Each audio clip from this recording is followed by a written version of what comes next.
ಗುರುಭ್ಯೋ ನಮಃ. ಶ್ರೀಮಾತ್ರಿ ನಮಃ. ಲಲಿತಾ ಪರಮೇಶ್ವರಿ ಭಕ್ತನ ಭಾವನೆಯನ್ನು ಅತ್ಯಂತ ಸುಲಭವಾಗಿ ಗುರುತಿಸ್ತಾಳೆ. ಯಾರು ಶುದ್ಧವಾದ ಮನಸ್ಸಿನಿಂದ ನಿಜವಾದ ಭಕ್ತಿಯಿಂದ ಅವಳನ್ನು ಕರೀತಾರಲ್ಲ, ಆ ಕರೆಗೆ ಅವಳು ಪ್ರಸನ್ನಳಾಗಿ ಹೋಗ್ತಾಳೆ. ಆ ಜಗನ್ಮಾತೆ ಯಾವುದನ್ನೂ ಕೂಡ ಯೋಚನೆ ಮಾಡೋದೇ ಇಲ್ಲ.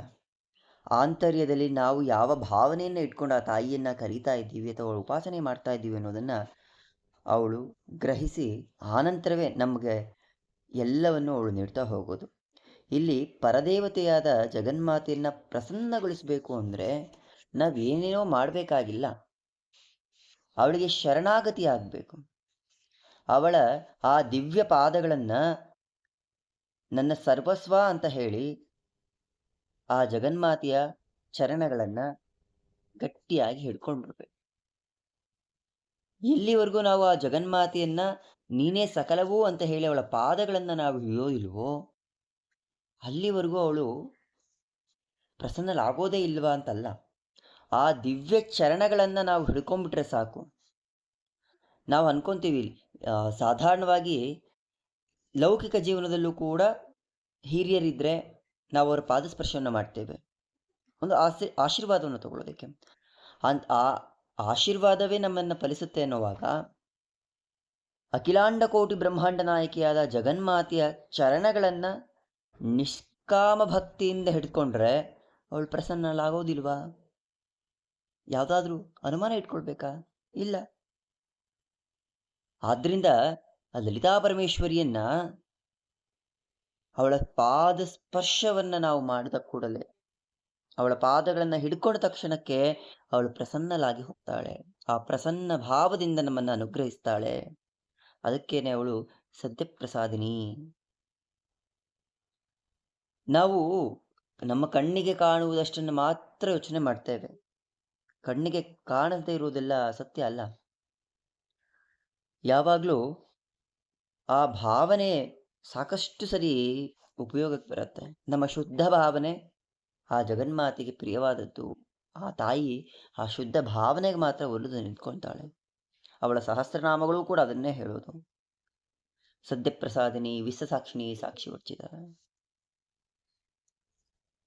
ಯಾಕಂದ್ರೆ ಇಡೀ ಜಗತ್ತನ್ನ ಒಂದು ಸಣ್ಣ ಕೀಟ ಏನು ಮಾಡ್ತಿದೆ ಅನ್ನೋದು ಕೂಡ ಅವಳ ಗಮನದಲ್ಲಿ ಇದೆ ಅನ್ನುವಾಗ ನಾವು ನಮ್ಮ ಮನಸ್ಸಿನಲ್ಲಿ ಯಾವ ಭಾವನೆ ಇಟ್ಕೊಂಡು ಅವಳನ್ನು ಆರಾಧಿಸ್ತಾ ಇದ್ದೀವಿ ಅನ್ನೋದು ಗೊತ್ತಾಗೋದಿಲ್ವಾ?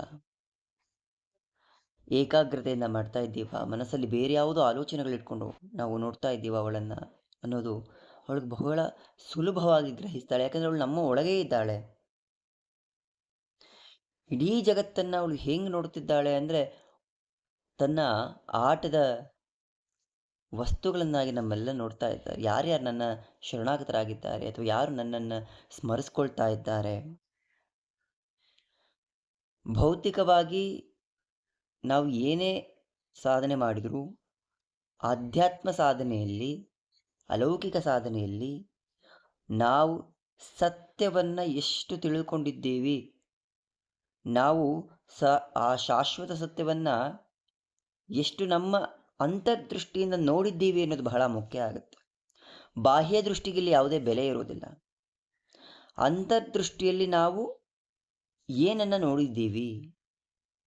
ಧ್ಯಾನ, ಉಪಾಸನೆ ಯಾಕೆ ಮಾಡಬೇಕು ಅಂದರೆ ಆ ಧ್ಯಾನ ಶಕ್ತಿಯಿಂದಲೋ ನಮ್ಮ ಉಪಾಸನಾ ಶಕ್ತಿಯಿಂದಲೋ ನಮ್ಮ ದಿವ್ಯ ದೃಷ್ಟಿ ಜಾಗೃತವಾಗುತ್ತೆ. ಆ ದಿವ್ಯ ದೃಷ್ಟಿಯಲ್ಲೇ ದೇವಿ ಪಾದಗಳನ್ನು ನೋಡೋಕೆ ಸಾಧ್ಯ. ನಾವು ನಮ್ಮ ಲೌಕಿಕ ಕಣ್ಗಳಲ್ಲಿ ನೋಡೋಕೆ ಸಾಧ್ಯವೇ ಇಲ್ಲ.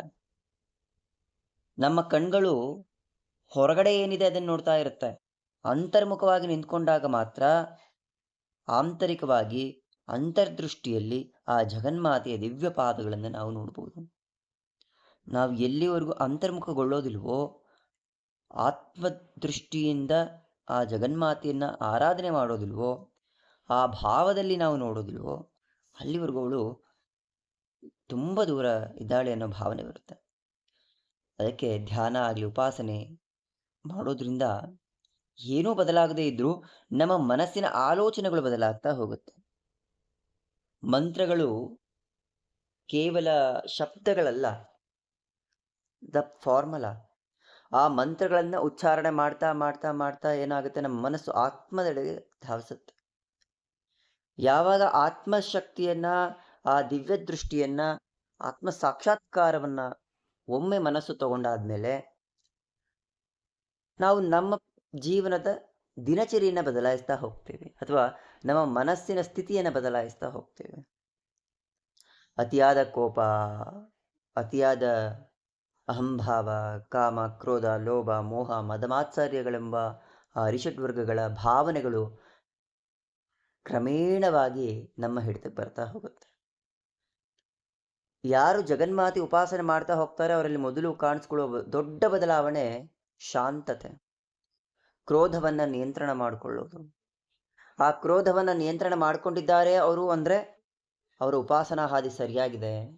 ನಾನು ಇಷ್ಟೇ ಉಪಾಸನೆ ಮಾಡಿದ್ರು, ಏನನ್ನೇ ಮಾಡಿದ್ರು ನನ್ನ ಕೋಪ ನಿಯಂತ್ರಣಕ್ಕೆ ಬರೋದಿಲ್ಲ. ನಾವು ಹೇಗೆ ಬೇಕು ಹಾಗೆ ಮಾತಾಡ್ತಾ ಹೋಗ್ತೀವಿ, ಅಂತರ್ಮುಖವಾಗಿ ನೋಡೋದೇ ಇಲ್ಲ. ಆ ಆ ರೀತಿಯಾದಂತಹ ಸಾಧನೆ ಎಷ್ಟು ಮಾಡಿದರೂ ಪ್ರಯೋಜನಕ್ಕೆ ಬರೋದೇ ಇಲ್ಲ. ಮಂತ್ರ ಸ್ವರೂಪವಾಗಿ ಇಡೀ ಶರೀರವನ್ನ ಮಂತ್ರಮಯ ಶರೀರವನ್ನಾಗಿ ಮಾಡಿಕೊಳ್ಳೋದು, ಆ ಜಗನ್ಮಾತೆಯನ್ನ ನನಗೆ ನೀನೇ ಗತಿ ತಾಯಿ, ನೀನು ಬಿಟ್ಟು ಇನ್ಯಾರು ನನಗೆ ಬೇಡ, ಆ ಪರಬ್ರಹ್ಮ ಸ್ವರೂಪಿಣಿ, ಸಕಲವರಲ್ಲೂ ಸಕಲ ಜೀವಿಗಳಲ್ಲೂ ರಕ್ಷಣೆ ಮಾಡುವ ನೀನು ನನ್ನನ್ನು ರಕ್ಷಣೆ ಮಾಡೋದಿಲ್ವಾ? ನಾನು ನಿನಗೆ ಸಂಪೂರ್ಣವಾಗಿ ಶರಣಾಗಿದ್ದೀನಮ್ಮ. ನಿನ್ನ ದಿವ್ಯ ಚರಣಗಳನ್ನು ನಾನು ಹಿಡ್ಕೊಂಡಿದ್ದೀನಿ ತಾಯಿ. ನನಗೆ ಒಮ್ಮೆಯಾದರೂ ನಿನ್ನ ಆ ಪಾದಗಳ ದರ್ಶನವನ್ನು ಮಾಡಿಸು ತಾಯಿ ಅನ್ನೋದು ಅಂತರ್ಮುಖವಾಗಿದ್ದಾಗ ಆ ಶುದ್ಧತೆಗೆ ಅವಳು ಕ್ಷಣ ಮಾತ್ರದಲ್ಲಿ ಬಂದು ನಿಂತ್ಕೊಂಡ್ಬಿಡ್ತಾಳೆ. ಅಂಬಿಕೆಯನ್ನ ಒಲಿಸ್ಕೊಳ್ಳೋದು ತುಂಬ ಸುಲಭ. ಆ ಭಾವನೆ ಬೇಕಷ್ಟೇ. ಆ ಭಾವನೆಯಲ್ಲಿ ನಾವು ನಿಂತ್ಕೊಂಡಾಗ ಮಕ್ಕಳು ಕರೆದ್ರೆ ಹೇಗೆ ಓಡಿ ಬರ್ತಾರೋ ಹಾಗೆ ಓಡಿ ಬರ್ತಾಳೆ. ನಮಗೆ ಆ ಲಲಿತಾ ಪರಮೇಶ್ವರಿಯಲ್ಲಿ ಯಾವಾಗಲೂ ಅವಳ ನಾಮಗಳಲ್ಲಿ ಆಸಕ್ತಿಯನ್ನು ತೋರಿಸ್ಬೇಕು. ಅದಕ್ಕೆ ಅವಳು ಸದ್ಯಪ್ರಸಾದಿನಿ. ಅವಳು ಎಷ್ಟು ಬೇಗ ಅನುಗ್ರಹಿಸ್ತಾಳೆ ಅಂದರೆ ನಾವು ಅದನ್ನು ಯೋಚನೆ ಮಾಡಲಿಕ್ಕೂ ಸಾಧ್ಯ ಇಲ್ಲ. ಕ್ಷಣ ಮಾತ್ರದಲ್ಲಿ ಅವಳು ನಮ್ಮನ್ನ ಅನುಗ್ರಹಿಸಿಬಿಡ್ತಾಳೆ. ಹೇಗೆ ಮಕ್ಕಳ ಅಳುವನ್ನು ಕೇಳಿ ತಾಯಿ ಓಡಿ ಬರ್ತಾಳೋ ಹಾಗೆ, ಅಥವಾ ನಮಗೆ ಆ ಸಂದರ್ಭದಲ್ಲಿ ಆ ಜಗನ್ಮಾತೆ ಅನುಗ್ರಹ ಬೇಕು ಅಥವಾ ಅವಳ ಆಶೀರ್ವಾದದ ಅವಶ್ಯಕತೆ ಇದೆ ಅಂತ ತಕ್ಷಣಕ್ಕೆ ಅವಳು ಕಾರ್ಯಪ್ರವೃತ್ತಳಾಗಿ ನಮಗೆ ನಮ್ಮ ಕಣ್ಣೀರನ್ನ ಹೊರಿಸ್ಲಿಕ್ಕೆ ಅವಳು ಓಡಿ ಬರ್ತಾಳೆ. ಯಾವಾಗಲೂ ಮಂತ್ರವನ್ನ ಜಪ ಮಾಡುವುದು ಯಾಕೆ ಅಂದ್ರೆ, ಆ ಮಂತ್ರದ ಮೂಲಕ ಮನೋನೇತ್ರಗಳನ್ನ ತೆರೆಯಲ್ಪಡಬೇಕು. ನಮ್ಮ ಮನಸ್ಸಿನ ನೇತ್ರಗಳನ್ನ ತೆರೆದಾಗ ಮಾತ್ರ ಆ ಧ್ಯಾನ ಶಕ್ತಿಯಿಂದ ಒಬ್ಬ ಸಾಧಕ ಅವಳನ್ನು ನೋಡೋಕೆ ಸಾಧ್ಯ ಆಗುತ್ತೆ. ಯಾವಾಗಲೂ ಆ ಜಗನ್ಮಾತೆ ನಮ್ಮ ಜೊತೆ ಇದ್ದಾಳೆ, ಅವಳು ವಿಷಸಾಕ್ಷಿಣಿಯಾಗಿ ನಾನು ಮಾಡೋ ಎಲ್ಲ ಕೆಲಸಗಳನ್ನು ಅವಳು ನೋಡ್ತಾ ಇದ್ದಾಳೆ ಅನ್ನುವ ಅಂತರ್ದೃಷ್ಟಿ ಎಲ್ಲಿವರೆಗೂ ನಮ್ಮ ಮನಸ್ಸಲ್ಲಿ ಬಂದು ನಿಲ್ಲೋದಿಲ್ವೋ ಅವಳು ಜಗನ್ಮಾತೆಯಾಗಿ ಇರ್ತಾಳೆ. ಯಾವಾಗ ಆ ಅಂತರ್ದೃಷ್ಟಿ ಬರುತ್ತೆ ಆಗ ನಮ್ಮ ಮನೆಯ ಮಗಳಾಗಿ, ನಮ್ಮ ಮನೆಯ ಹಿರಿಯಳಾಗಿ ಆ ಅಂತರ್ದೃಷ್ಟಿಯಲ್ಲಿ ಕಾಣಿಸ್ತಾಳೆ. ಆ ಅಂತರ್ದೃಷ್ಟಿಯನ್ನ ಪಡ್ಕೊಳ್ಳೋದು ತುಂಬಾ ಕಷ್ಟವಾ? ಅಲ್ಲ. ಕೋಟಿಗೊಬ್ಬರಿಗೆ ಮಾತ್ರ ಸಿಗುತ್ತಾ ಆ ಭಾಗ್ಯ? ಇಲ್ಲ. ಪ್ರತಿಯೊಂದು ಜೀವಿ ಉಸಿರಾಟ ಮಾಡ್ತಾ ಇದೆ, ಪ್ರತಿಯೊಂದು ಜೀವಿಯು ತನ್ನ ಅವಯವಗಳನ್ನು ಮಾಡ್ತಾ ಹೋಗ್ತಾ ಇದೆ. ಆ ಆತ್ಮಸ್ವರೂಪಳಾದ ಭಗವತಿ ಪ್ರತಿಯೊಬ್ಬರಲ್ಲೂ ಇದ್ದಾಳೆ ಅನ್ನೋವಾಗ ಒಬ್ಬರಿಗೆ ಕಾರ್ಯ ಸಾಧನೆ ಸಾಧ್ಯ ಅಂದ್ರೆ ಮತ್ತೊಬ್ಬರಿಗೂ ಸಾಧ್ಯ. ಶ್ರೀದೇವಿಯನ್ನ ಸರ್ವವ್ಯಾಪಳು, ಸರ್ವಶಕ್ತಳು, ಆ ಸರ್ವಶಕ್ತಳಾದ ಜಗನ್ಮಾತೆ ಎಲ್ಲ ಕಡೆಯಲ್ಲೂ ಇದ್ದಾಳೆ. ಎಲ್ಲೆಡೆಯೂ ಇರುವಾಗ ನಮ್ಮೊಳಗೂ ಇರುವ ಜಗನ್ಮಾತೆಗೆ ನಾವು ದ್ರೋಹ ಮಾಡ್ತಾ ಹೋಗ್ತಾ ಇರ್ತೀವಿ. ಅತಿಯಾದ ಆಸೆ, ಅತಿಯಾದ ಲೋಭ, ಅತಿಯಾದ ಕಾಮ, ಆ ಅತಿಯಾದ ಭಕ್ತಿಯನ್ನ ತೋರಿಸುವ ಭಾವ ಯಾರಲ್ಲೂ ಇಲ್ಲ. ಅತಿಯಾದ ಶರಣಾಗತಿಯನ್ನ ತೋರಿಸುವ ಭಾವ ಯಾರಲ್ಲೂ ಇಲ್ಲ. ಆ ಅತಿಯಾದ ಶರಣಾಗತಿ, ಅತಿಯಾದ ಪ್ರೀತಿ, ಅತಿಯಾದ ಭಾವನೆ ಬಂದ್ರೆ ಆ ಜಗನ್ಮಾತೆ ಅಂತರ್ಧ್ಯಾನದಲ್ಲಿ ಕಾಣಿಸ್ಕೊಳ್ತಾ ಹೋಗ್ತಾಳೆ. ಆಗ ಆ ಪ್ರಸನ್ನ ಚಿತ್ತತೆ ಮನಸ್ಸಲ್ಲಿರುತ್ತೆ. ಯಾವ ಸಂದರ್ಭಗಳನ್ನು ಕೂಡ ಹೆದರಿಸುವಂತಹ ಧೈರ್ಯ ಸಾಮರ್ಥ್ಯವನ್ನು ಕೊಡ್ತಾ ಹೋಗ್ತಾಳೆ. ಅದೇ ಆ ಜಗನ್ಮಾತೆ ಅನುಗ್ರಹ. ಅದಕ್ಕೆ ಅವಳ ದಿವ್ಯ ಪಾದಗಳ ದರ್ಶನ ಆ ಆಜ್ಞಾಚಕ್ರದಲ್ಲಿ ಕಾಣಿಸ್ಕೊಂಡ್ರೂ ಕೂಡ ಆ ಅನುಭವವನ್ನು ಮೀರಿಸಿದ ಸುಖ ಬೇರ್ಯಾವುದೂ ಇಲ್ಲ. ಶ್ರೀಮಾತ್ರೇ ನಮಃ.